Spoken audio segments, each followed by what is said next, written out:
اور جیسے بکر اندھا نہیں ہے، اس مثال میں بکر محکوم علیہ اور اندھا محکوم بہی، اور لفظ نہیں رابطہ ہے جو سلبی نسبت پر دلالت کرتا ہے۔ انشاءاللہ کل تصور و تصدیق کی گفتگو ہوگی، لیکن آپ لوگ اچھی طرح نسبت کی تعریف، نسبت کی دو قسمیں اور اس کی تعریف یعنی نسبت تامہ اور نسبت ناقصہ کی تعریف، پھر نسبت تامہ کی دو قسم نسبت خبریہ اور نسبت انشائیہ کی تعریف، پھر نسبت خبریہ کی دو قسم ایجابیہ اور سلبیہ یعنی نسبت ایجابیہ اور نسبت سلبیہ کی تعریف اچھی طرح ذہن میں مستحضر کر لیں تاکہ تصور و تصدیق کے سمجھنے میں آپ کو آسانی ہو، دشواری پیدا نہ ہو، آپ کو تصور و تصدیق سے قربت حاصل ہو جائے، اجنبیت ختم ہو جائے۔ وَتَمِّ بِالْخَيْرِ۔ بسم اللہ الرحمن الرحیم۔ میں محمد خورشید انور نظامی، استاذ دارالعلوم غریب نواز مرزا غالب روڈ، الہ آباد پریاگراج، میں فن منطق کی کتاب جواہر المنطق کا درس دینے جا رہا ہوں۔ طلبہ بغور سماعت کریں۔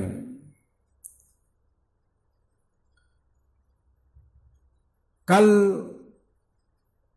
ہم نے تصور و تصدیق کے بحث میں چونکہ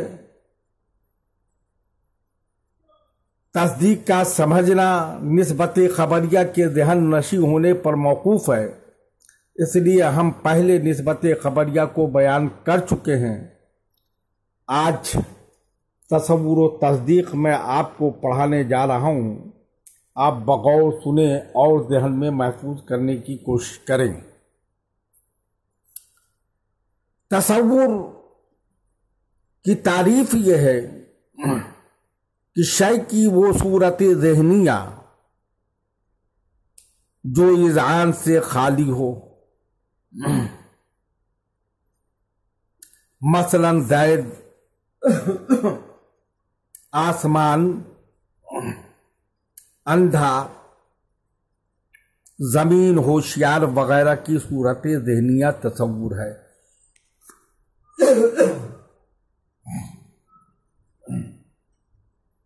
تصدیق نسبت خبریہ کی وہ صورت ذہنیہ جس میں اذعان ہو، جیسے زمین گول ہے۔ زمین گول ہے کی نسبت خبریہ کی صورت ذہنیہ اذعانیہ تصدیق ہے۔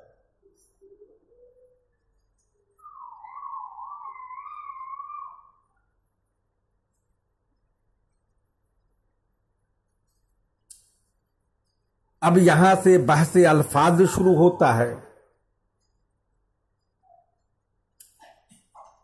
دلالت کی تعریف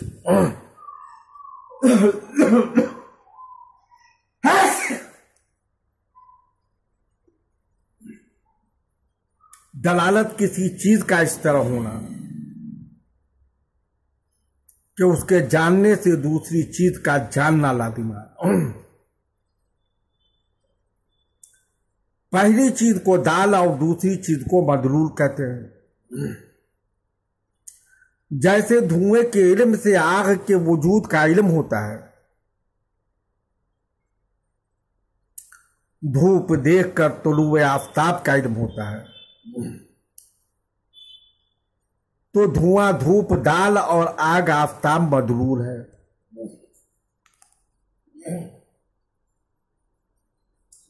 وضع کسی چیز کو دوسری چیز کے مقابلے میں اس طرح خاص کر دینا کہ شے اول کے جاننے سے شے ثانی کا جاننا لازم ہو۔ شے اول کو موضوع کہیں گے اور شے ثانی کو موضوع لہو کہیں گے۔ جیسے لفظ قلم کے جاننے سے ذات قلم کا علم حاصل ہوتا ہے تو لفظ قلم موضوع ہے اور ذات قلم موضوع لہو ہے۔ پھر دلالت کی 6 قسمیں ہیں: دلالت وضعیہ لفظیہ، دلالت وضعیہ غیر لفظیہ، دلالت طبعیہ لفظیہ، دلالت طبعیہ غیر لفظیہ، دلالت عقلیہ لفظیہ، دلالت عقلیہ غیر لفظیہ۔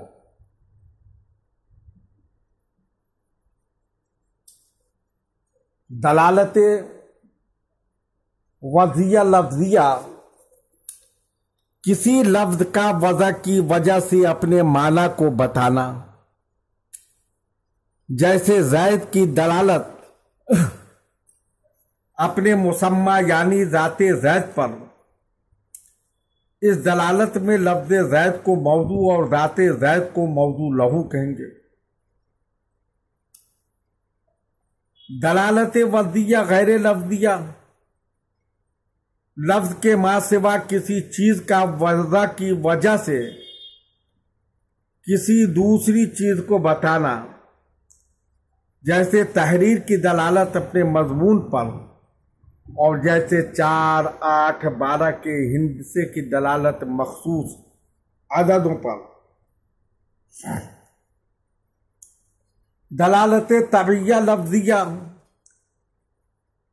طبیعت سے پیدا شدہ کسی لفظ کا کسی چیز کو بتانا، جیسے اوہ، اوہ کی دلالت سینے کی تکلیف پر۔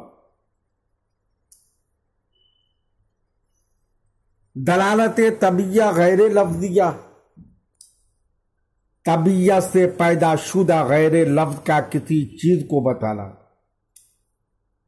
جیسے چہرے کی سرخی کی دلالت شرمندگی پر، اور چہرے کی زردی کی دلالت خوف و ہراس پر، اور جیسے گھوڑے کے ہنہنانے کے دلالت گھاس مانگنے پر۔ دلالت عقلیہ لفظیہ کسی لفظ کا وضع و طبع کے دخل کے بغیر کسی چیز کو بتانا، مثلا محمل لفظ جو دیوار کے آس سے سنا گیا، اس کی دلالت وجود لافظ پر، اور جب سے جیسے لفظ دید جو سامنے موجود شخص کی زبان سے سنا گیا، اس کی دلالت لافظ کے گنگا نہ ہونے پر۔ دلالت عقلیہ غیر لفظیہ لفظ کے ما سوا کسی چیز کا وضع و طبع کے دخل کے بغیر کسی شے کو بتانا، جیسے دھوئیں کی دلالت آگ پر، اور جیسے زمین و آسمان کی دلالت خدائے تعالیٰ کے وجود پر۔ آج کے سبق میں تصور و تصدیق کی تعریف بتائی گئی ہے اور دلالت و وضع کی تعریف بتائی گئی ہے، اور دلالت کی 6 قسمیں ہیں: دلالت وضعیہ لفظیہ، دلالت وضعیہ غیر لفظیہ، دلالت طبعیہ لفظیہ، دلالت طبعیہ غیر لفظیہ، دلالت عقلیہ لفظیہ، دلالت عقلیہ لفظیہ، اور سب کی تعریف بتائی گئی ہے۔ آپ لوگ بغور مطالعہ کرے اور حفظ کرنے کی کوشش کرے تاکہ ذہن میں مستحضر ہو جائے